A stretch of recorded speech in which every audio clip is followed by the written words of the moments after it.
Guys, this is Sir Oden, ang yung guro sa martial art. So yun guys, in-upload ko tong video na to kasi natutuwa lang talaga ako tingnan, saka mapansin nyo naman ang sarap pag ganito yung estudyante mo na tutok sa'yo. So yun guys, alam nyo ba, naalala ko yung sarili ko dito kasi nung bata ako nung nagsimula din akong maglaro ng martial arts, ganito din ako, yung tutok talaga yung bata, para bang pinalimutan nila yung pagiging bata nila, na imbis na naglalaro sila sa labas, andito sila sa harap ko. Yun, napansin nyo nga kanina, parang gusto na akong suntukin. So yun yung ginagawa ng bata niya, yung buso yan, si Bing. Ano niya yan, sa kanyang isip lang yan. Imagine, yung murang edad niyan, meron na siyang nasa isip kung anong gagawin niya kapag hinihila yung kamay niya. Kita nyo kanina, gusto na akong suntukin at binabalian na ako. So good yun, nakakatawa yung bata. So ito naman yung pangalan niya, si Pilarka. Yun, sabi daw nito, tinanong ko siya bakit siya nandito sa akin. Sabi niya, ayaw niya daw mabuli. Bulol na pati ako. Ayaw niya daw mabuli sa school. So tama naman yun kasi ang daming nabubuli ngayon sa school.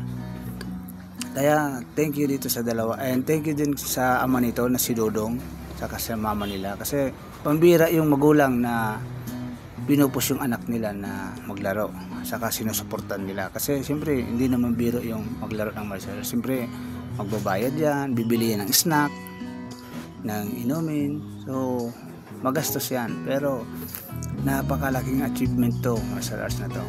So thank you Dodong, thank you yan sa ganito. Kaya sa mga magulang dyan na nasa mga bata, enroll niyo yung anak nyo para at least kahit 3 oras man lang makalimutan nila yung cellphone, at dagdag exercise na din ng bata. And alam nyo ba, magiging confident yung mga anak nyo kapag natuto sila pag martial arts. So yung interesado po, just PM lang po, tingnan nyo yung ano ko. Hindi kayo magsisisi. O kita nyo yung ginagawa ng dalawang to, tingnan nyo yung bata, masaya na yung bunso kasi tingnan mo, nakukuha niya kahit 2 kamay yung hawak at malakas yung hawak ng ate niya, pero nakukuha niya yung tinuro kong self-defense, yung handscape niya. Tingnan nyo guys,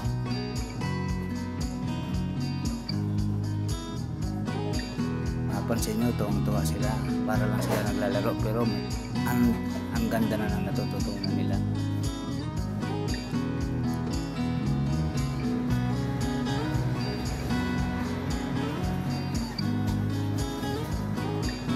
Sarap ng feeling niyan para sa akin, para sa isang guro.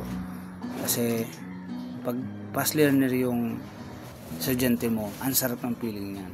Ako kahit iubos ko dyan yung oras ko, walang problema kasi napakahilig ko talaga magturo. Kaya kahit nakakapagod, okay lang kasi ganyan naman yung result. Tingnan nyo naman yung ginagawa ng diba? Kuha na nila. Tuwa sila kasi madali lang pala. Tingnan mo, kahit 2 kamay. Okay guys, hanggang dito na lang.